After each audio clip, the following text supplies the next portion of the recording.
बीच में काफी छूट गया, सबको बहुत बाधा पहुंची होगी। ऐसे ऐसे काम आ जाते हैं कभी कभी। और अभी भी मेरी चाची सास बहुत सीरियस है, कुछ हो जाएगा तो फिर तो 12 दिन छूट जाएगा पूरा, क्योंकि कोई ऐसा घर में है नहीं जो कि ग्रंथ को पलट दे। तो ऐसे करने में कोई हर्जा नहीं है, मुझसे करने में हर्जा नहीं है, कि इतना कड़ा भी वो चीज है कि बिना ग्रंथ के तो पढ़ भी नहीं सकते। 7 दिन से आईसीयू में है, होश नहीं है उनको, वेंटिलेटर पर है।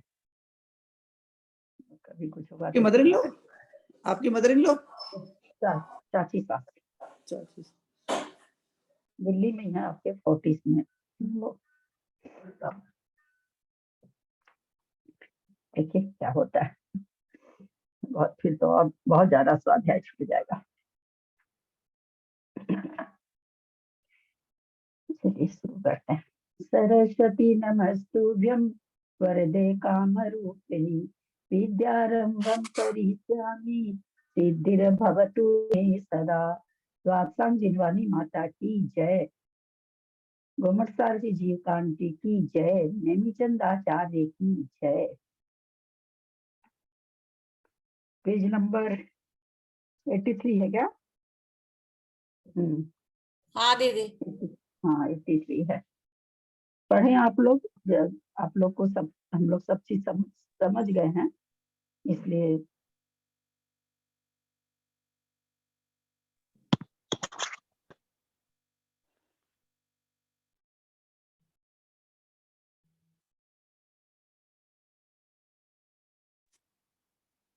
कौन, कोई नहीं पढ़ते हैं क्या? कौन पढ़ रहा है?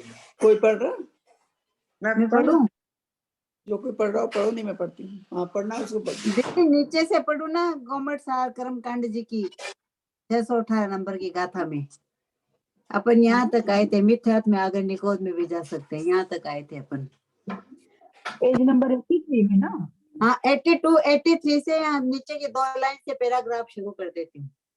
अच्छा दीदी उदाहरण शुरू से ले लेते क्या, शास्त्रों के उदाहरण से समझे? यहाँ से ले लीजिए, जो लोग ले पंच लीजिए। भगवान की जय, गोमटसार कर्म ग्रंथराज की जय। एक बहुत विशाल वट वृक्ष है, उसे जला दिया जाए, उसके राख के ठीक है, समझ के उदाहरण से समझे। एक बहुत विशाल वट वृक्ष है, उसे जला दिया जाए, उसके राख के परमाणु बिखर के जहां तहां चले गए। अब वापस वे सब परमाणु वहीं इकट्ठे हो जाए और वापस पहले वाला वट वृक्ष बन जाए, यह कितना कठिन है। उसी तरह इस पुद्गल या द्रव्य प्रावर्तन को टोडरमल जी ने कहा है कि यह इतना बड़ा है कि इसको पूरा होने में लगने वाले काल के अनंतवें भाग में भी अनंत सागर बीत जाते हैं, और हमने अनादि से इसे अनंतों बार किया है। किसी का बंगला, किसी की गाड़ी, किसी का कुछ देखकर पुद्गल को ग्रहण करने की चाह ही हमें पुद्गल परावर्तन कराती है। बाप रे।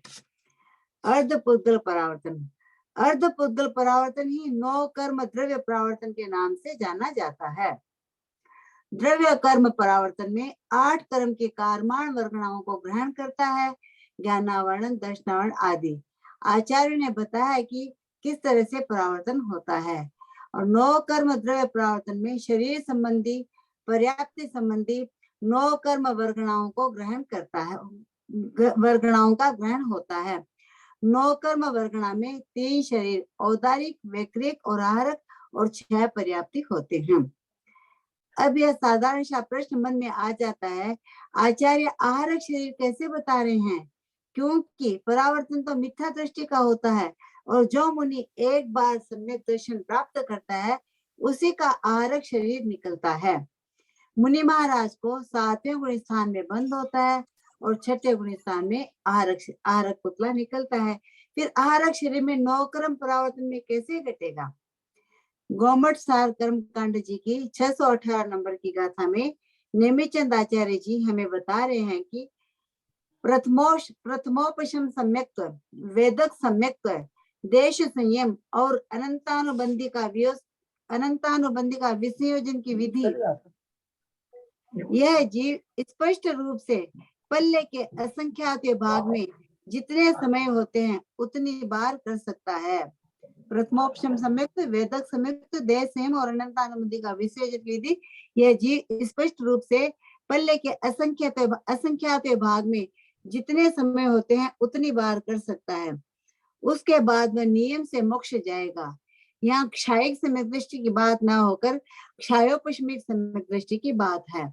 अतः जो मुनि महाराज क्षायोपशमिक सम्यक दर्शन के साथ आहारक शरीर का बंद करते हैं वो मिथ्यात्व के उदय से भावों से नीचे गिरकर मिथ्यात्व में भी आ सकते हैं, और आचार्य कहते हैं मिथ्यात्व में आकर निगोध में भी जा सकते हैं।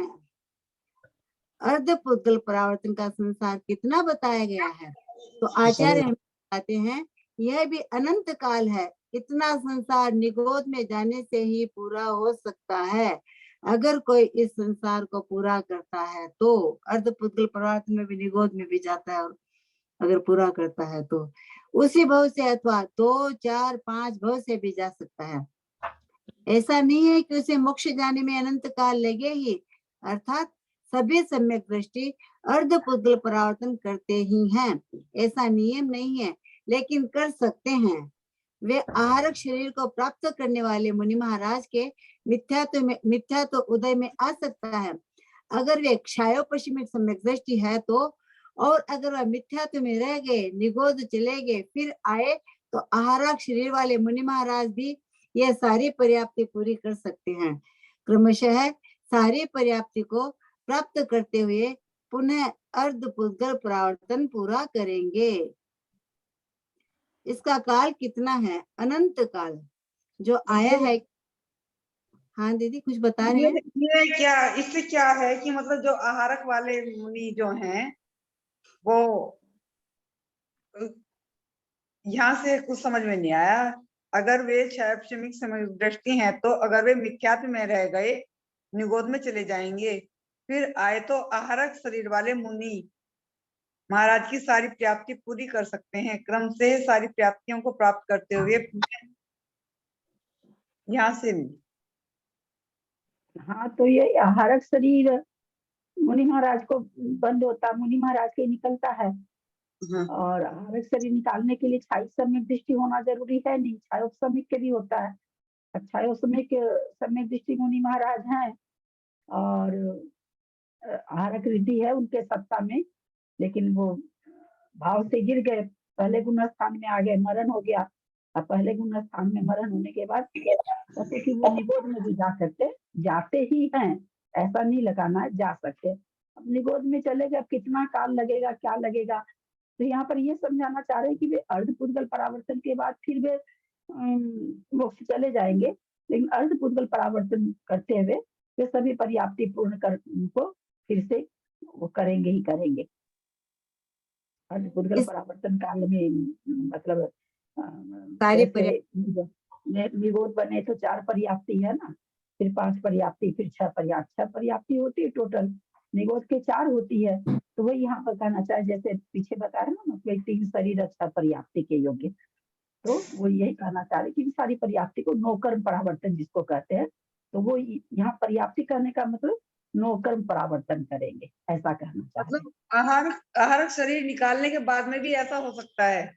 आहारक रिद्धि, आहारक शरीर निकालने के बाद भी हो सकता है, आहारक शरीर के निकाला नहीं सत्ता में है तो भी हो सकता है। परिणामों से वो मिथ्यात्व में आ जाते हैं ना। क्षायोपशमिक सम्यक दर्शन है, क्षायोपशमिक सम्यक दर्शन में तीनों प्रकृति सत्ता में है, मिथ्यात्व भी है, सम्यक मिथ्यात्व भी है, सम्यक भी है।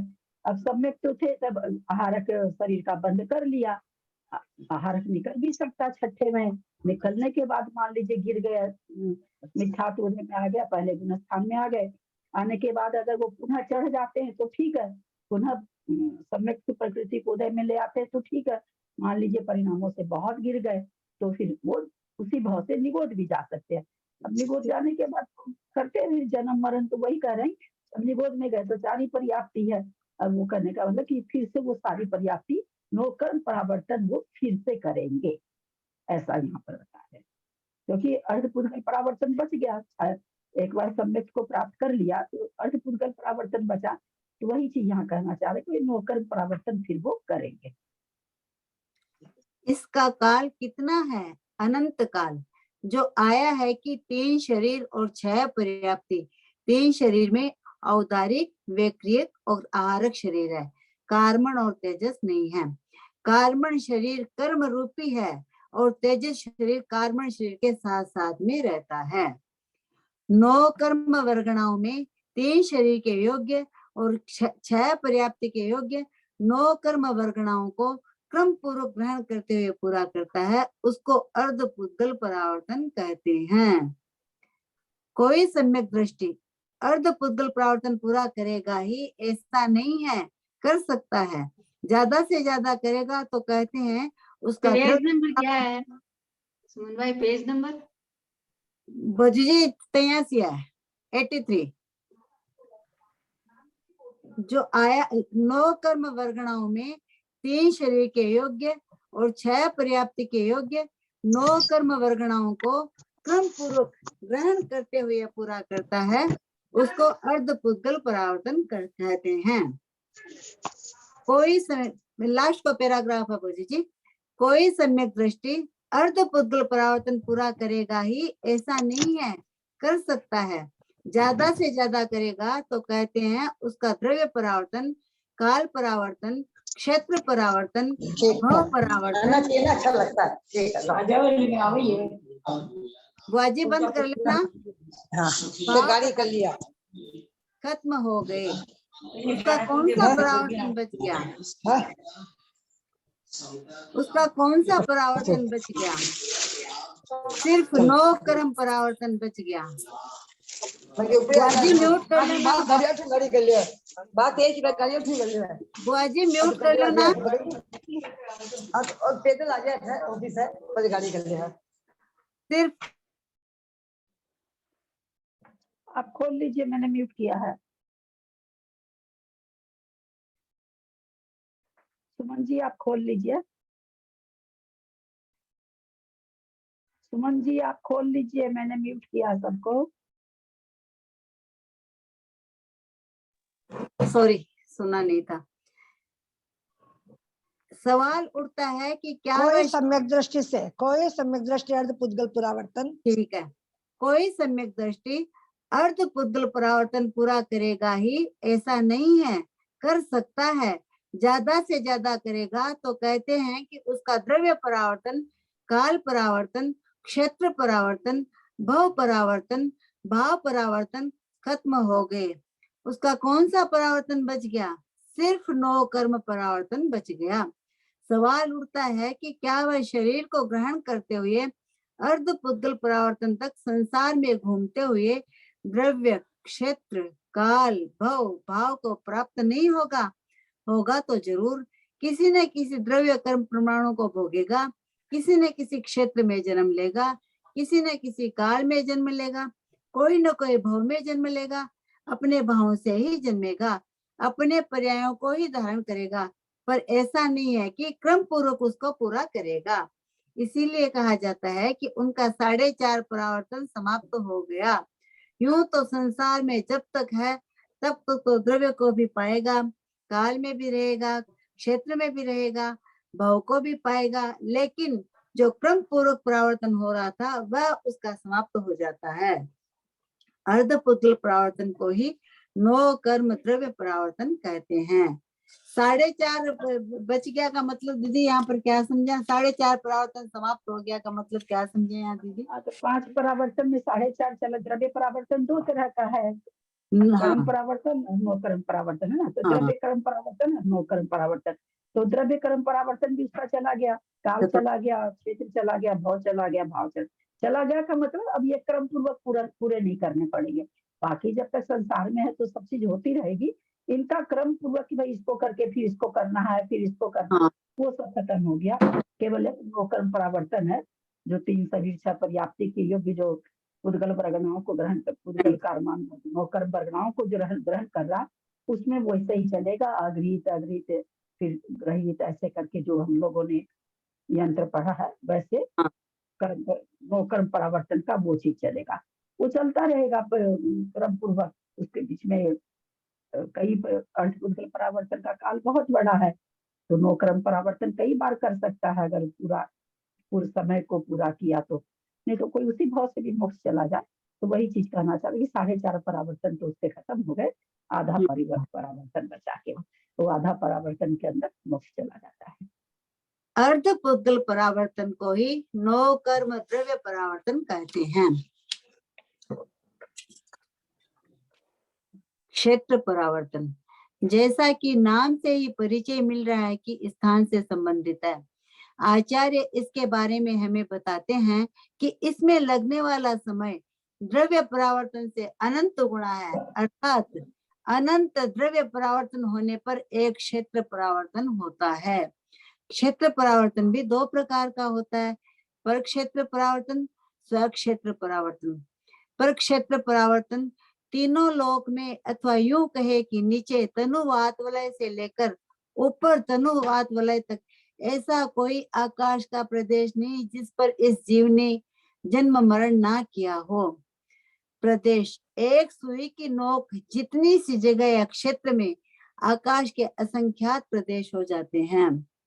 तीनों लोक के बीचों बीच मध्य लोक, इसके बीचों बीच जम्बूद्वीप, इसके बीच में 1 लाख योजन की ऊंचाई वाला सुमेरु पर्वत, इस पर्वत की 1000 योजन की जड़ तो चित्रा पृथ्वी के नीचे है, और 99,000 स्पीड धीरे ठीक है। वाचना थोड़ी कर रहे हैं, तीनों लोकों के बीचों बीच मध्य लोक, इसके बीचों बीच जम्बूद्वीप, इसके बीच में 1 लाख योजन की ऊंचाई वाला सुमेरु पर्वत, इस पर्वत की 1000 योजन की जड़ जो चित्रा पृथ्वी के नीचे है, और 99,000 योजन चित्रा पृथ्वी के ऊपर है।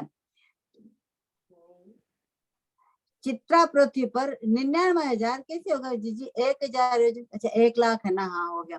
चित्रा पृथ्वी जिस पर हम सब रहते हैं, सुमेरु पर्वत की जड़ के नीचे ठीक बीच में 8 आकाश के प्रदेश अनादिकाल से अनंत काल अचल रहेंगे, मतलब वह 8 प्रदेश जिस जगह है वहीं रहेंगे। इन 8 प्रदेशों पर कोई सबसे छोटी अवगाहना वाला सूक्ष्म निगोदिया लब्ध पर्याप्तक जीव, अवगाहना का मतलब है शरीर की लंबाई, चौड़ाई और मोटाई। कौन है यह सूक्ष्म निगोदिया लब्ध पर्याप्तक जीव? पर्याप्त नामकर्म 2 प्रकार का होता है। पर्याप्त नामकर्म 2 प्रकार का होता है, अपर्याप्तक और पर्याप्तक। अपर्याप्तक नामकर्म के 2 भेद होते हैं, लब्ध पर्याप्तक, निवृत्ति पर्याप्तक। लब्ध पर्याप्तक 2 शब्दों से मिलकर बना है, लब्धि प्लस अपर्याप्तक। जल्दी पढ़ दे। अच्छा, इसमें से पढ़ लूंगी। एक मिनट नहीं रुकिए, हम पढ़ते ऐसे थोड़ी पढ़ते। इन 8 प्रदेशों पर कोई सबसे छोटी अवगाहना वाला सूक्ष्म निगोदिया लब्ध पर्याप्तक जीव, अवगाहना का मतलब शरीर की लंबाई, चौड़ाई और मोटाई। कौन है यह सूक्ष्म निगोदिया लब्ध पर्याप्तक जीव? पर्याप्त नामकरण 2 प्रकार का होता है, अपर्याप्तक और पर्याप्तक। अपर्याप्तक नामकरण के 2 भेद होते हैं, लब्ध पर्याप्तक, निवृत्ति पर्याप्तक। लब्ध पर्याप्तक 2 शब्दों से मिलकर बना है, लब्धि प्लस अपर्याप्तक। लब्ध पर्याप्त का मतलब क्या हुआ? लब्धि का मतलब प्राप्त होना, अपर्याप्त का मतलब पर्याप्ति नहीं। लब्ध पर्याप्तक का अर्थ हुआ पर्याप्ति का पूर्ण नहीं होना। लब्ध पर्याप्तक जीव की अपने अपने योग्य पर्याप्ति शुरू होती है पर पूर्ण नहीं होती। ऐसे क्यों लिखा गया? लब्ध पर्याप्तक जीव की अपने अपने योग्य पर्याप्ति शुरू होती है पर पूर्ण नहीं होती। जीव की जितनी प्राप्ति होनी है, जिस तरह का जीव है, जैसे उसको 3 प्राप्ति पूरी होनी है, 4 होनी है, जितनी है, लेकिन प्राप्ति कोई पूर्ण नहीं होती, शुरू हो जाती है पर पूर्ण नहीं होती, ये इसका मतलब है। उसे लब्ध पर्याप्तक कहा जाता है। सब कोई समझ गए क्या? हाँ समझ गए। दीदी इसके ऊपर ही तो आपने स्पष्ट कर ही दिया ना, लब्धि का मतलब प्राप्त होना और अपर्याप्त, यही तो मतलब है। वो तो लब्ध पर्याप्तक हम आपको नहीं पूछ रहे हैं, अपने जीव के अपने अपने योग्य, अभी सेंटेंस पे आके रुके ना, तो यहाँ अपने अपने योग्य का मतलब क्या हुआ? मतलब वही एक इंद्रिय या जिसको 2 इंद्रिय मिलनी है या हाँ, जिसको अब एक इंद्रिय है तो उसकी पर्याप्ति कितनी है? 4 ही है। तो लब्ध पर्याप्तक बना तो उसकी 4 पर्याप्ति शुरू तो एक साथ हो गई, परंतु एक भी पूर्ण नहीं करेगा। चीटी बन रही है, वहां पर्याप्ति 5 है, वचन बल भी हो जाता है। अब चीटी कोई बन रहा है, लब्ध लब्ध पर्याप्तक उसने बांध रखा, अपर्याप्तक नामकरण बांध रखा, तो 5 पर्याप्ति शुरू तो होगी परंतु पूर्ण नहीं होगी। मनुष्य है, यंश है, पंचेंद्रिय तीरंश है, देव है, नारकी, सभी 6 पर्याप्ति वाले हैं, तो इन लोगों की 6 पर्याप्ति होगी। तो देव और नारकी की 6 पर्याप्ति शुरू होगी, पूर्ण पूर्ण होगी कि नहीं उनकी? उनकी पर्याप्ति पूर्ण हो गई। क्योंकि वो पर्याप्तक जीव है ना। हाँ, लब्ध पर्याप्तक नहीं होते, देव और नारकी लब्ध पर्याप्तक नहीं पर्याप्तक नहीं होते। हाँ, बहुत अच्छा। लब्ध पर्याप्तक जीव संगी भी होते हैं, मनुष्य गति में भी होते हैं, त्रियंश के भी होते हैं, और 1 इंद्री, 2 इंद्री, 3 इंद्री, 4 इंद्री, यह तो होते ही होते हैं। सभी जीवों में, त्रियंश और मनुष्यों में भी सभी इंद्रियों में, संगी में, असंगी में, सब में लब्ध पर्याप्तक जीव होते हैं। मनुष्य को 6 पर्याप्ति मिलती है, 6 पर्याप्ति एक साथ शुरू हो जाती है, परंतु पर्याप्ति पूरी होने के पहले ही उस जीव का मरण हो जाता है। ऐसे जीव को कहा गया है लब्ध पर्याप्तक जीव। निवृत्ति पर्याप्तक, यह विष 2 शब्द को मिलाकर बना है। निवृत्ति प्लस अपर्याप्तक, यानी अपर्याप्तक अवस्था का निवृत्त हो जाना, छूट जाना। निवृत्ति वाले जीव की भी पर्याप्ति एक साथ शुरू हो जाती है। निवृत्ति अपर्याप्तक जीव की यथा योग पर्याप्ति एक साथ शुरू होती है, परंतु इस जीव की पर्याप्ति पूर्ण होती है, इसलिए इसे निवृत्त पर्याप्तक जीव कहा जाता है। सूक्ष्म जीव और उसमें भी लब्ध पर्याप्तक, यानी जो पर्याप्ति को पूर्ण नहीं करेगा, ऐसे जीव के लिए हमारे आगम में उपदेश है, जब वह जन्म लेता है तो पहले समय में उसकी अवगाहना वर्गाकार होती है। वर्गाकार, चारों भुजा, चारों साइड जिसकी एक जैसी, एक बराबर। दूसरे समय में आयताकार हो जाती है। आयताकार का मतलब सामने की दोनों भुजा एक बराबर, चौड़ाई कम, लंबाई ज्यादा। तीसरे समय वृत्ताकार हो जाती है, यानी सबसे छोटी अवगाहना उसकी कब होती है? जन्म के तीसरे समय में। जितने भी अनंतानंत जीव हैं, पंचेंद्रिय, संगी, असंगी, 1 इंद्री, 2 इंद्रिय, 3 इंद्रिय, इनमें सबसे छोटी अवगाहना होती है लब्ध पर्याप्तक जीव के शरीर की। आत्मा के प्रदेश तो सबके बराबर होते हैं।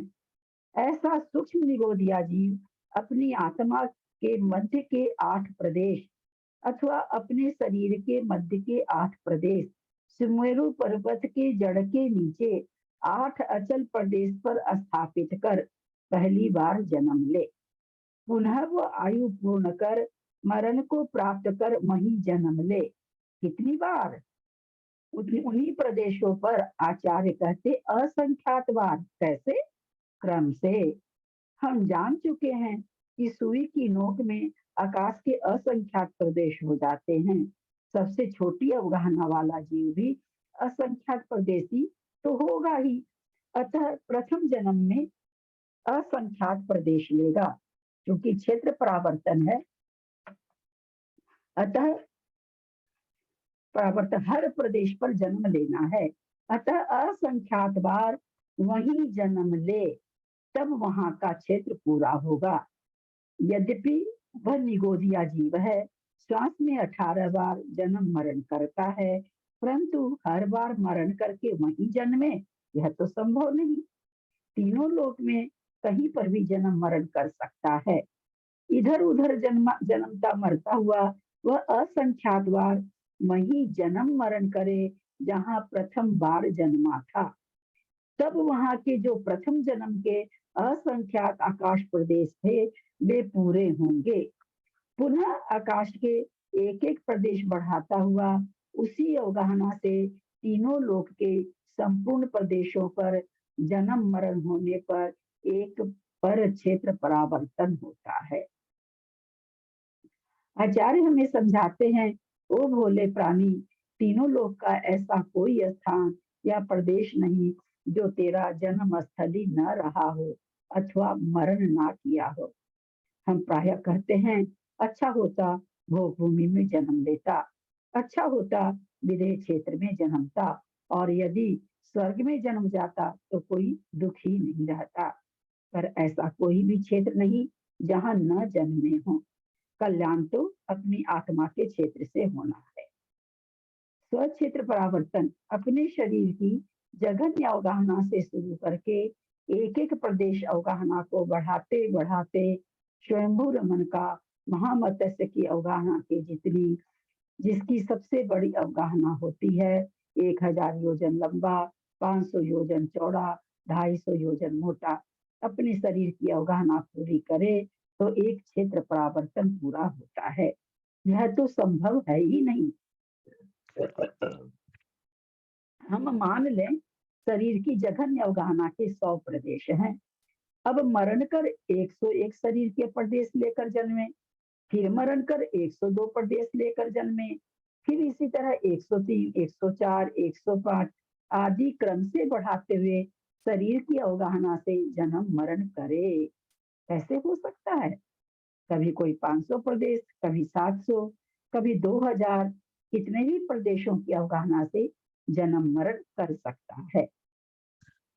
जन्म तो हमारे परिणामों पर निर्भर है, अतः कितने भी प्रदेश लेकर के जन्म सकता है। कभी असंख्यात प्रदेश, कभी संख्यात प्रदेश लेकर, अतः एक एक प्रदेश बढ़ाकर क्रम पूर्वक महामत्स्य की अवगाहना को प्राप्त होना सोचकर तो असंभव ही लगता है। और यह अक्रम से नहीं, क्योंकि अक्रम वाले अवगाहना की गिनती नहीं, क्रम पूर्वक होने से स्वक्षेत्र परावर्तन होगा। यह परावर्तन दीदी, हमारे हाँ इस बात से ऐसा नहीं लगता है कि जन्म तो हमारे परिणामों पर निर्भर है, अतः कितने भी प्रदेश लेकर के जन्म सकता है, तो मतलब ये तो हो गया कि खुद की इच्छा पर हो गया। नहीं, खुद की इच्छा पर कैसे हुआ? परिणाम परिणाम हम ये थोड़ी जान रहे हैं कि अभी हम इसके पहले 100 प्रदेश पर जन्मे थे तो हम कैसा हाँ। परिणाम किए थे, अब हम कौन सा परिणाम करें, तो 101 पर जमे या हाँ। 500 वाले, वो परिणाम मतलब हम जैसा भाव करते हैं वैसी सारा कर्म बंद होता है। अब हम हाँ। कैसा भाव करें जिससे ऐसा बंद होगा, ये सब हम लोग थोड़ी जानते हैं। यहाँ ये कहना चाह रहे हैं वो भाई जो भी बंद हो रहा है, क्योंकि बुद्धि पूर्वक हो तो कहते भाई एक बार हमने 101 की बांधी थी, अब 102 की बांध ली, अब 103 की बांध ली। तो हाँ, ये कहना चाह रहे हैं तो परिणामों पर डिपेंड है कितने की बंधेगी। कभी महामत्स्य बन रहे हैं, पता चल रहा है, कभी लब्ध पर्याप्तक बन रहे हैं, कभी पता चल रहा कि 5 फुट का आदमी बन रहे हैं, कभी पता चल रहा है कि 500 धनुष का 500 क्या धनुष का नारकी बन रहे हैं। तो कहाँ पता है? अपने पता तो ना, परिणामों तो के जन्म भी पता नहीं है अपन को, परिणाम भी पता नहीं है। हाँ, तो तभी इस मतलब सेंटेंस से हमको ऐसा लगा कि ना वही कहना चाह रहे हैं कि भाई वो परिणाम पर करने का मतलब हम जैसा कर्म करते हैं परिणाम करते हैं, बंध तो उसी तरह का होता है ना। सारे कर्मों का बंध तो हमारे भाव के ऊपर ही डिपेंड करता है। तो हम कैसा भाव करें कि ऐसा कर्म बंधे, ये तो हमारे बस में नहीं है। हम लोग अपने भावों को ही नहीं जान पाते हैं। वो चीज यहाँ कहना चाह रहे हैं। एक उदाहरण से समझें, एक बड़ा सा कमरा है जो 1000 स्क्वायर फीट का है। उसमें एक एक स्क्वायर फीट की 1000 टाइल्स लगी है। हम दीवार की ओर मुंह करके खड़े हो जाएं, हमसे कहा जाए हम आपको गेंद देते हैं, आपको क्रम पूर्वक सारी टाइल्स छूना है। हम गेंद फेंकेंगे, कोई 1 नंबर टाइल्स पर, कोई 5 नंबर पर, कोई किसी पर, कोई किसी पर, क्रम पूर्वक छू ले, शायद 10,000 गेंद से भी संभव नहीं। यह उदाहरण क्रम समझाने के लिए है। क्षेत्र परावर्तन समझे बिना हम युगल किशोर जी की यह 2 पंक्ति नहीं समझ सकते। शब्दों को समझ लेंगे, उसमें भरे भावों को नहीं। भवन में जी भर घूम चुका, कण कण को जी जी भर देखा। अतः तीनों लोग का एक भी प्रदेश ऐसा नहीं है जहां हमारा जन्म ना हुआ हो। प्रत्येक प्रदेश हमारी जन्म भूमि है, जन्म स्थली है। अब कौन सा क्षेत्र बचा है जिसे हम जन्म स्थली बनाने की चाह हमारी बाकी है। अब तो जिस दिन हम अपनी आत्मा के क्षेत्र में आ जाएंगे, हमारा स्वक्षेत्र, तो उस दिन होगा काल परावर्तन। आचार्य कहते हैं जितने समय में एक काल परावर्तन होता है, उतने समय में अनंत क्षेत्र परावर्तन होता है। आइए चिंतन करें काल परावर्तन पर। उस सर्पणी और अवसर्पणी के सर्व कालों में जन्म लेने पर एक काल परावर्तन होता है। उस सर्पणी काल के प्रथम समय में कोई जीव जन्म लिया, आयु पूर्ण कर उसी काल के दूसरे समय में जन्मे, इसी के तीसरे समय में जन्मे। इस तरह पूरा उत्सर्पणी काल, जो कि 10 कोड़ा कोड़ी सागर का है, पूरा करे। पुनः अवसर्पणी के प्रथम समय, फिर दूसरे, फिर आयु पूर्ण करके इसी के तीसरे समय में, ऐसे क्रम पूर्वक प्रत्येक समय में जन्म मरण करता हुआ अवसर्पणी काल के 10 कोड़ा कोड़ी सागर पूर्ण करे, तब एक काल परावर्तन पूरा होता है। अब जघन्य आयु भी अंतर्मूर्त की, अर्थात एक अंतर्मूर्त में संख्यातावली और एक अवधि में असंख्यात समय। अब पहले समय में जो जन्मा, अगर वो जघन्य आयु लेकर भी जन्मे, तो भी अंतर्भूत समय बाद ही मरण होगा। इससे क्या समझ में आया कि जो जीव उस सर्पणी के पहले समय में जन्म लिया, वह दूसरे समय में जन्म लेने के लिए कब योग्य होगा, अर्थात वह दूसरे समय में जन्म कब लेगा? एक कल्प काल में, यानी 20 कोड़ा कोड़ी सागर के बाद। अगर एक उत्सर्पणी काल के पहले समय में जन्मा हुआ जीव क्रम से दूसरे समय में भी जन्म ले, तो भी इस अंतराल में 2 24 हो जाएगी।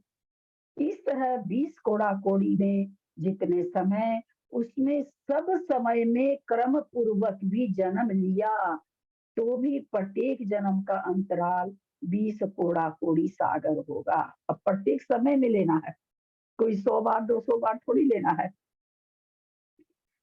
अब किसी ने पहले समय में जन्म लिया, मरण को प्राप्त कर 20 कोड़ा कोड़ी सागर के बाद वह दूसरे समय में जन्म लेता है, परंतु जरूरी नहीं वो जीव उस समय किसी भी पर्याय में, नरक में, देव में अथवा कहीं भी हो सकता है। उस समय उस जीव का मरण ही नहीं हुआ तो जन्म कहाँ? अब वो पुनः उस दूसरे समय में जन्म ले, उसके लिए 20 कोड़ा कोड़ी सागर का काल के बाद ही उसका जन्म लेने का समय आएगा। फिर भी हो ना हो, पुनः वही 20 कोड़ा कोड़ी सागर का काल। विचारणीय है कि हमने जन्म के मुहूर्त निकाले हैं, यह सर्वार्थ सिद्धि योग में जन्मा है, इसका जन्म भगवान के जन्मदिन वाले दिन है। इस बच्चे का जन्म दीपावली भगवान महावीर के मोक्ष कल्याणक के दिन हुआ है। हमने कभी विचारा नहीं कि ऐसा एक भी समय उस सर्पणी का या अवसर्पणी का नहीं है। ऐसा कोई शुभ मुहूर्त नहीं जो हमारा जन्म समय न बना हो, और एक ही बार नहीं, अनंतों बार। इस तरह विचारणीय है कि एक काल परावर्तन होने में अनंतों 24 हो जाती है। इसलिए जिस काल में हमारा काम हो वही स्वकाल है, वही शुभ काल है। आचार्य संबोधन करते हैं, हे जीव, तुमने आज तक के सभी शुभ काल में जन्म लिया, पर आज तक तुमने उस काल में जन्म नहीं लिया जिसमें तुम्हारा कल्याण हो। अतः जिस काल में तुम स्वकाल में आ जाओ, वही तुम्हारा शुभ मुहूर्त है। सारा पता नहीं अपने मन से बका हुआ है, क्या है क्या नहीं है, कुछ भी। दीदी कितना ज्यादा अच्छा लिखा आपने। ऐसे बहुत लगता है अच्छा भी लिखा है, समझ में बहुत आ रहा है। बहुत क्लियर। हाँ, बहुत क्लियर है। भव परावर्तन 4 प्रकार का होता है। नरक भव परावर्तन, त्रियंश भव परावर्तन, मनुष्य भव परावर्तन, देव भव परावर्तन। नरक भव परावर्तन, नरक आयु में पहले नरक की सबसे जघन्य आयु 10,000 वर्ष है। उस 10,000 वर्ष की आयु में कोई जीव जन्मा। 10,000 वर्ष बहुत कम, हल्का लग रहा होगा, क्योंकि अभी तक हमने सुना अनंतानंत, कोड़ा कोड़ी सागर, पल, बड़ी बड़ी संख्या। पता नहीं दिमाग में जा भी रही थी कि नहीं। ऐसा लग रहा है होगा ऐसा लग रहा होगा कि 10,000 वर्ष तो बहुत छोटी बात है, लेकिन हम 10,000 वर्ष को देखें, इसमें कितने समय होते हैं। 10,000 वर्ष को 365 से गुना करें तो दिन हो गए, फिर 24 से गुना करें तो घंटे हो गए, फिर 4 से भाग दें और 5 से गुना करें, क्योंकि 4 घंटे में 5 मुहूर्त होते हैं, तो मुहूर्त निकलेंगे। अब एक मुहूर्त में आचार्य कहते हैं, कहीं दहाई सैकड़ा हजार 10,000 लाख 10 लाख करोड़ 1,67,77,216 आवली होती है।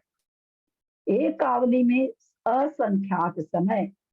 तो जो जीव 10,000 वर्ष की भी आयु लेकर जन्मा, सबसे जघन्य आयु लेकर जन्मा, कल्पना कीजिए 10,000 वर्ष में कितने समय होंगे। जब 48 मिनट में असंख्यात समय, तो 10,000 वर्ष में कितने समय हो जाएंगे। हम आवली तक तो निकाल लेंगे, आवली के बाद समय असंख्यात है, वो हम निकाल ही नहीं पाएंगे। हम मुहूर्त तक तो आसानी से गणना करके निकाल देंगे। हो सकता है आवली तक की भी कोई गणना कर ले, समय को तो हम जान ही नहीं पाएंगे।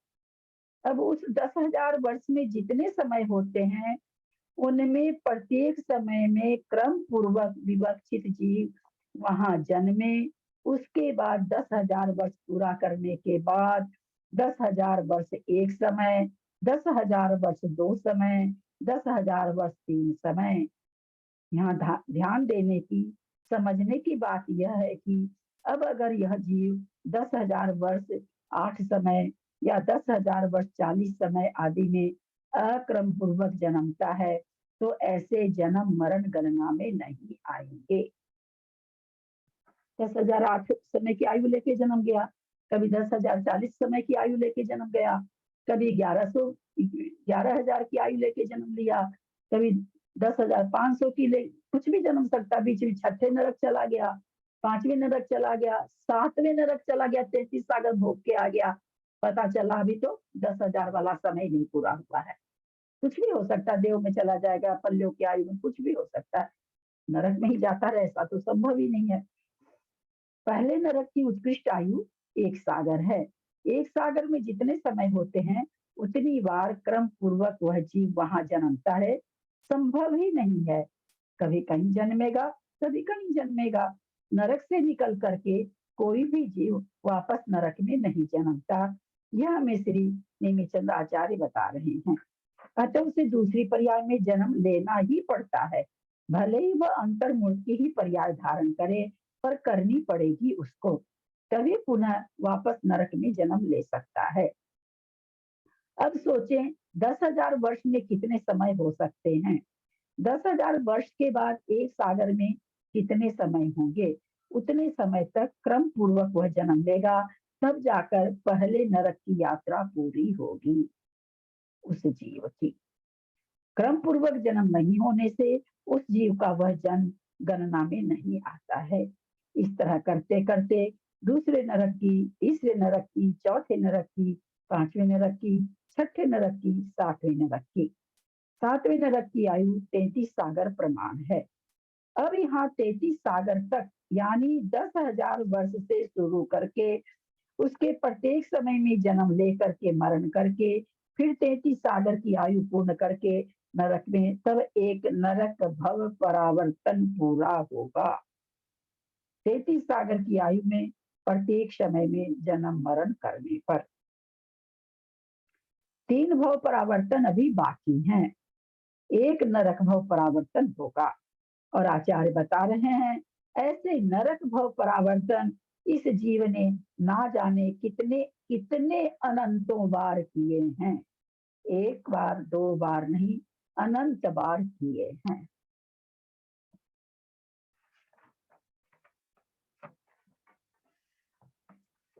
त्रियंच भव परावर्तन, त्रियंच आयु की सबसे जघन्य आयु अंतर्मुहूर्त होती है। अब अंतर्मुहूर्त में जितने समय होंगे, उसके प्रत्येक समय में यह जीव क्रम पूर्वक त्रियंच में जन्म लेगा। फिर उसके बाद बढ़ते बढ़ते त्रियंच गति की सबसे उत्कृष्ट आयु 3 पल्य है। अब वह जन्म लेते लेते प्रत्येक समय में, यहाँ समय वाली बात है, मिनट और सेकेंड नहीं है, क्योंकि सेकंड में भी बहुत समय होते हैं। प्रत्येक समय में क्रम पूर्वक जन्म लेते लेते वह 3 पल की आयु पूरी करेगा। 3 पल की आयु कहाँ की है? उत्तम भोग भूमि की, जहाँ पंचेंद्रिय त्रियंच और मनुष्य ही केवल होते हैं, विकल्प भोग भूमि में नहीं होते हैं। तो पंचेंद्रिय संगीत त्रियंच भोग भूमि की 3 पल की आयु पूरी करे, तब उस जीव का एक त्रियंच भाव परावर्तन पूरा होगा। मनुष्य भाव परावर्तन, अब हम मनुष्य भाव परावर्तन पर समझें। कोई जीव अंतर्मुक्त की आयु लेकर जन्मे और फिर अंतर्मुक्त के जितने समय होते हैं उसके प्रत्येक समय में विवक्षित जीव जन्म मरण करता रहे। 3 पल्ले की सबसे उत्कृष्ट आयु मनुष्य भाव की भी होती है, जो उत्तम भोग भूमि की है। एक एक समय बढ़ाते बढ़ाते क्रम पूर्वक 3 पल्ले तक उत्कृष्ट आयु को प्राप्त करना और छोड़ना, यह हो जाएगा मनुष्य भाव परावर्तन। इसमें समझने की बात यह है कि पहले परावर्तन में तो आचार्यों ने भूतगल परमाणुओं का बताया, दूसरे में आचार्य ने क्षेत्र का बता दिया, तीसरे में काल बता दिया, उत्सर्पणी और सर्पणी के हिसाब से। इसमें बताया है आयु के हिसाब से, आयु कितनी प्राप्त करता है, आयु के हिसाब से भाव परावर्तन घट रहा है। सभी परावर्तन में अलग अलग विवक्षा है। अब 3 पल्ले की आयु प्राप्त करके मरण को प्राप्त किया, तब जाकर वह जीव एक मनुष्य भाव परावर्तन पूरा करता है। अब इसमें सबसे बड़ी बात यह समझें, सुनने में ऐसा लगता है कि अंतर्मुख में जन्मा, मरा, फिर एक समय में जन्मा। पहली बात तो यह है कि यह अंतर्मुख के एक समय में मरकर अंतर्मुख के दूसरे समय में जन्म ही नहीं सकता, क्योंकि सबसे छोटी आयु अंतर्मुख की है। और फिर बीच बीच में कितने पड़ाव उसने लिए होंगे मनुष्य भाव परावर्तन करते हुए, कभी देव, कभी त्रियंज, कभी विकल्प, कभी नारकी। इस तरह से यह मनुष्य भाव परावर्तन पूरा करने में कितना समय लग सकता है, चिंतन का विषय है। ऐसे एक कठिन मनुष्य भाव परावर्तन भी जीव ने अनंतों बार किया है। देव भाव परावर्तन, भवंतरिक से देव पर्याय शुरू हो जाती है। सौधर्म वगैरह तो कल्पवासी देव हैं। देवों की जघन्य आयु 10,000 वर्ष है, जो भवंतरिक देव की है। पुनः 10,000 वर्ष में जितने समय होते हैं, क्रम पूर्वक 10,000 वर्ष के प्रत्येक समय में जन्म मरण करता रहे, फिर 10,000 वर्ष एक समय, 10,000 वर्ष 2 समय, इस तरह एक एक समय बढ़ाते हुए जन्म मरण करता रहे। जन्म लेते लेते एक एक समय बढ़ाते हुए जन्म लेता रहे, मरण करता रहे। इस तरह स्वधर्म की 2 सागर की आयु पूर्ण किया। अब इसको देव परावर्तन पूरा करना है। अब मान लीजिए स्वधर्म स्वर्ग में जाकर के वह एक इंद्रिय में चला गया, जा सकता है, सभी जानते हैं 2 स्वर्ग तक के जीव एक इंद्रिय में जाके जन्म ले सकते हैं। अब सोचिए कि क्या होगा। एक इंद्रिय में जाने के बाद उसमें से निकलने का काल टोडरमल जी बता रहे हैं। पृथ्वी काय, जल काय, वनस्पति काय में जाता रहे तो, पृथ्वी काय, जल काय, वनस्पति काय में जाता रहे तो असंख्य कल्प काल व्यतीत कर सकता है। कल्प काल यानी 20 कोड़ा कोड़ी का असंख्यात बार असंख्यात काल निकल जाएगा एक इंद्री में। असंख्य कल्प काल हम लोग जान गए हैं। उस सर्पणी और सर्पणी दोनों को मिला करके 20 कोड़ा कोड़ी सागर एक कल्प काल होता है। आचार्य क्या कह रहे हैं? अगर वह एक इंद्री में चला गया, देव बनकर भी एक इंद्री में चला गया, तो असंख्य काल वहां पर बिता सकता है। उसके बाद आता है निगोद, और अगर इतर निगोद में चला गया तो उसका काल टोडरमल जी ने मोक्ष मार्ग प्रकाशक में 64 पेज में बताते हैं कि अगर निगोद चला गया तो उसका काल 2.5 पुद्गल परावर्तन है। केवल निगोद में रहने का। फिर निगोद से पृथ्वी आदि एक इंद्रिय में आया, नहीं मिली त्रस पर्याय, क्या कर सकते हैं? त्रस पर्याय नहीं मिली, कहाँ से देव भाव परावर्तन पूरा होगा? म्यूट करें, किन्हीं का खुला है प्लीज, म्यूट करें, किन्हीं का खुला है। नहीं मिली त्रस पर्याय, क्या कर सकते हैं? अब पूरा करें भव परावर्तन, कैसे होगा? यह स्थिति होती है देव भव परावर्तन करते हुए। मनुष्य में तो होती ही होती है, क्योंकि मनुष्य सब जगह जा सकता है, 24 खाना खुला हुआ है, कहीं भी जा सकता है, देव में भी नरक में भी जा सकता है, लेकिन नारकी जीव देव पर्याय में नहीं जा सकता है और देव नरक में जन्म नहीं ले सकते हैं, परंतु देव एक इंद्रिय में जाकर जन्म ले सकते हैं। कितने समय लगेगा उसको? पहले स्वर्ग की 2 सागर की आयु पूरी करने में ही। एक बार देव बना तो धर्म स्वर्ग का बना एक बार, हाँ एक, अब तो 2 सागर के सारे समय बाकी पढ़े, पहले से एक बार बना और उसके बाद वो चला गया एक इंद्रिय में। पूरा जैसे तैसे काल पूरा कर कर आकर के अब एक इंद्रिय से देव में तो आ नहीं सकता है, ट्रेन से बनेगा, मनुष्य बनेगा, जैसे तैसे फिर मान लीजिए आया, फिर बेचारा 2 सागर उसमें रहा, फिर चला गया निगोद में, फिर चला गया स्थावरकाय में। जितनी समय है उसके, ऐसा अभी तक पढ़ने में नहीं मिला हम लोगों को, जितना भी स्वाध्याय, जितना सावी चुल्लू भरी किए हैं, कि कहीं ऐसा लिखा हुआ नहीं मिला कि स्वधर्म इंद्र, मतलब स्वधर्म स्वर्ग के देव, स्वधर्म इंद्र ही होते, एक भवातारी होता है, स्वधर्म स्वर्ग के देव 10 बार से ज्यादा एक इंद्रिय में नहीं जाएंगे, या 5 बार से ज्यादा नहीं जाएंगे, या 2 बार से ज्यादा नहीं जाएंगे, ऐसा कहीं भी कुछ लिखा हुआ नहीं मिला है। नहीं मिलने से जो न्याय ग्रंथ से यह न्याय निकलता है कि वो कितनी बार भी जा सकता है। परिशेष न्याय यही कहेगी फिर कि वो कितनी, क्योंकि अगर कुछ होता तो लिखा होता, कुछ नहीं लिखा है इसका मतलब नहीं है। तो ये है स्वर्ग का सुख भोगने के बाद में इस जीव की कहानी। भाभी जी, ये जो लिखा हुआ है ना कि अगर निगोद चला गया तो उसका काल 2.5 पुद्गल परावर्तन है, मतलब निगोद में 2.5 पुद्गल परावर्तन तक रहेगा। हाँ, और एक पुद्गल परावर्तन का काल कितना हम लोग पढ़े? अनंत काल। अनंत काल, हाँ।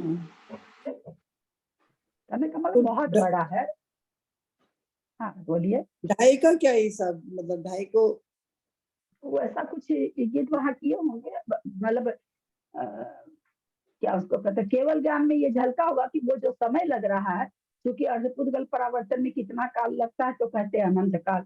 तो कहा गया भाई अनंत इसको क्यों कहते हैं? क्योंकि ये केवल ज्ञान का विषय है। केवल ज्ञान तो जान ही रहा ना कि अर्धपुद्गल का परावर्तन में कितना काल है, तो उन्हीं के केवल ज्ञान में ये आया कि भाई वो 2.5 जितना काल लगता है उसका 2.5 गुना काल निगोद में जाने से लगता है, ऐसा उनके ज्ञान में। अपने तो पुद्गल परावर्तन का काल भी नहीं जान रहे ना, तो अपने तो उसको केवल इसी से नाप सकते हैं।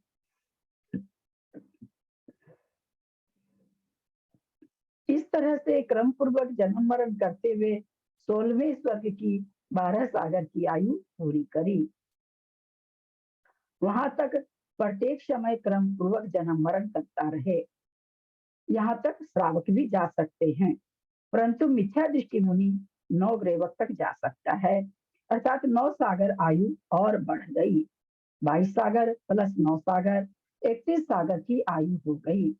प्रत्येक ग्रह की एक एक सागर आयु है। 16 स्वर्ग तक की आयु 22 सागर, इसमें 9 सागर जोड़ने से 31 सागर की आयु हो गई 9वें ग्रह की। छठाला में हिजपति दौलत राम जी लिखते हैं, मुनिव्रत धार अनंत बार ग्रेवक उपजायो। यहाँ आचार्य कह रहे हैं ग्रेवक में भी यह जीव ने अनेक बार जन्म लिया। मिथ्या दृष्टि मुनि होकर भी 31 सागर के प्रत्येक समय में जन्म मरण करते रहे। भावलिंगी मुनि भी वहां जा सकते हैं, परंतु परावर्तन मिथ्या दृष्टि जीव ही करता है, तब जीव ही करता है, तब जाकर के कोई देव भव परावर्तन पूरा होता है। आचार्य कहते हैं यह भव परावर्तन इतना बड़ा है कि काल परावर्तन अनंत हो जाए तो एक भव परावर्तन होता है। यानी एक काल परावर्तन से भव परावर्तन अनंत गुना बड़ा है। रस पर्याय कितनी मुश्किल है। आचार्य कहते हैं, सड़क पर चलते हुए एक पत्थर तुमने ऊपर उछाला और वह नीचे गिर गया, जितनी देर ऊपर रहा उतनी ही त्रस पर्याय है, बाकी जमीन पर पड़ा रहा वह तो स्थावर पर्याय है, इतनी छोटी सी त्रस पर्याय है। 1000, 2000, 5000, 10,000, 1,00,000 में भी हमारा बच्चा किसी कंपटीशन में से सेलेक्ट हो जाता है तो हम कितनी खुशी मनाते हैं, मिठाइयां बांटते हैं। अरे हमारा अनंतानंत में से सिलेक्शन हुआ है, अनंतानंद निगोद में से हमारा सिलेक्शन हुआ है। थोड़ा सा चिंतन करें, अनंतानंद निगोद में से हम सिलेक्ट होकर के आए हैं, हमें त्रस पर्याय मिली है, यह बहुत मुश्किल है। 5 लाख 10 लाख में हम इतनी खुशी मनाते हैं, अनंत में से हमारा सिलेक्शन हुआ है, तभी तो हम त्रस पर्याय पाए हैं। त्रस पर्याय की दुर्लभता बताई जा रही है, यह नहीं बताया जा रहा कि भव परावर्तन कितना दुर्लभ से होता है। यह बताने का अभिप्राय यही है कि हमने कितने अनादिकाल से इस संसार में परिभ्रमण करते हुए आ रहे हैं, हमें अपने परिणामों से भाव मिलता रहता है, कोई कठिनाई नहीं होती है। रोते रहते हैं, गाते रहते हैं, हंसते रहते हैं, मर जाते हैं, फिर जन्म ले लेते हैं, वहां कठिनाई की बात नहीं है। यहाँ कठिनाई की बात यह है कि ऐसा कठिन भाव परावर्तन भी हम अनंतों बार कर लिए, पर हमारी आत्मा का भाव प्रतिष्ठित नहीं हुआ। हम अपनी आत्मा के भाव में जन्म नहीं लिए, हम अभी परभव में जन्म लेते रहे, परभव का ही सब कुछ धारण किया। इस तरह आचार्य बताते हैं, कितना कठिन होने के बाद भी हमारा जिस भाव में भाव परावर्तन मिट जाए वही भाव हमारा सार्थक भाव है, जिससे यहाँ पर इस पर्याय से छूट करके अपनी आत्मा के भाव में हम आ जाएं, अपनी आत्मा में सेलेक्ट हो जाएं, तो हमारा भाव परावर्तन समाप्त हो जाए। जिस दिन हमारा सिलेक्शन सफल होगा उसी दिन हमारा कुछ कल्याण हो पाएगा। जब मुनि जैसे बनकर भी इतने सागर परावर्तन करते रह जाते हैं और वह भी लगातार कर ले, तो बात देव में आने के बाद एक इंद्रिय में जाने की संभावना ज्यादा हो जाती है। मनुष्य तो जाता ही जाता है, लेकिन खास करके 2 स्वर्ग के देवों की संभावना इतनी ज्यादा बन जाती है। ऐसा शास्त्रों में आया है कि देवों को अवधि ज्ञान के द्वारा गर्भ के दुख का पता होता है और उस दुख से ऐसी भावना बना लेते हैं, इससे अच्छा तो मैं एक इंद्रिय में चला जाऊं। इसी भावना से देव एक इंद्रिय में जाकर जन्म ले लेता है। हमने इस तरह भाव परावर्तन को समझा। उत्तरोत्तर परावर्तन कठिन होते जा रहे हैं। यहाँ थोड़ा यह चिंतन का विषय है कि आचार्य सबसे पहले द्रव्य परावर्तन क्यों बताए, भाव पहले बता देते, काल पहले बता देते, इस क्रम से बताने का क्या कारण है। शरीर के द्वारा ही तो कर्मों को भोगेगा, इसलिए सबसे पहले नोकर्म परावर्तन बताया गया, फिर द्रव्य कर्म परावर्तन बताया गया। पुनः वह जीव जन्म ले लेता है तो कहाँ रहेगा। कहा जाता है कि संसारी जीव हमेशा किसी के आश्रय से ही रहता है, वह सिद्ध परमेश्वर के जैसे बिना आश्रय के किसी के आश्रय के नहीं रह सकता, बिना किसी आश्रय के नहीं रह सकता, हमेशा किसी आश्रय से ही रहता है। तो फिर कोई क्षेत्र भी चाहिए रहने के लिए। तब आचार्य ने क्षेत्र परिवर्तन से परिचय करवाया। फिर आचार्य कहते हैं, तू आखिर कितने दिन रहेगा, तू यह तो जान ले कि तुझे कल्याण करना है ना अपना, तो इतना चिंतन तो कर। तो आचार्य ने हमें काल परिवर्तन समझाया और अब आचार्य ने हमें भाव परावर्तन समझाया कि इस भाव में तू अपना कल्याण कर सकता है। मनुष्य भाव ही ऐसा है जिसमें तू अपना कल्याण कर सकता है। अब आचार्य आगे भाव परावर्तन बताएंगे, क्योंकि भावों से ही द्रव्य परावर्तन, क्षेत्र परावर्तन, काल परावर्तन और भाव परावर्तन निर्धारित होता है। जैसे परिणाम होते हैं वैसे ही द्रव्य, क्षेत्र, काल और भाव मिलते हैं। अतः आगे बताएंगे कि किन भावों से तू मोक्ष पा सकता है, कैसे परिणाम तुम्हें करने चाहिए, इन परावर्तनों से छूटने के लिए तुम्हें कौन सा प्रयास करना चाहिए। चौथी ढाल पूरी आ गई दीदी। हाँ 6 ढाला की चौथी ढाल पूरी आ गई। कंपकंपी छूटने लग गई शरीर में एकदम। दीदी ये जो देव भावना बातें हैं तो सिर्फ एक इंद्रिय की क्यों बातें?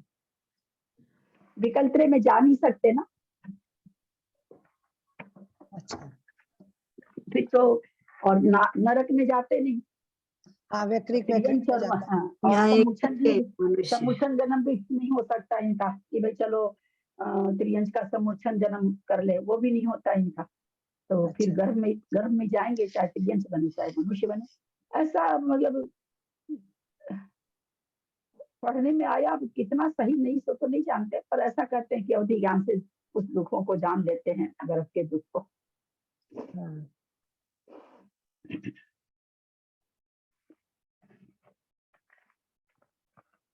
मैं तो खुद अभी पढ़ रही हूँ, पहली बार मैंने पढ़ा नहीं कभी। मुझे लगता नहीं मैं ऐसा बोली थी क्या।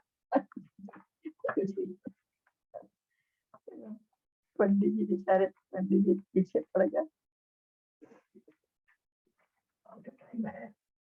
यार दूसरा वाला पूरा तो होगा, कहाँ 3 मिनट है।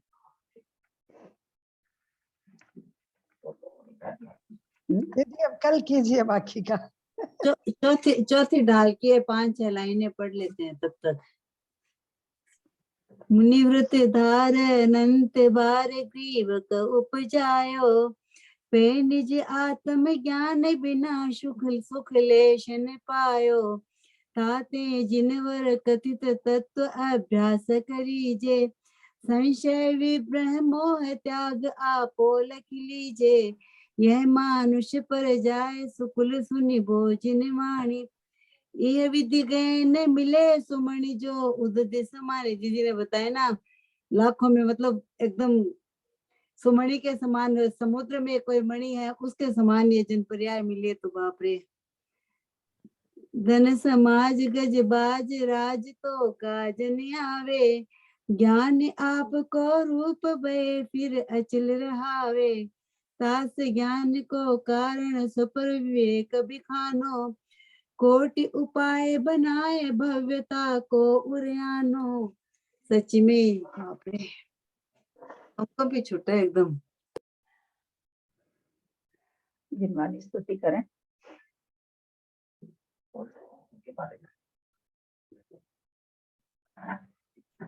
आज अंजना जी आई नहीं, आज अंजना जी आई थी घर पर मिलने के लिए। वो बेंगलोर ही है ना अभी।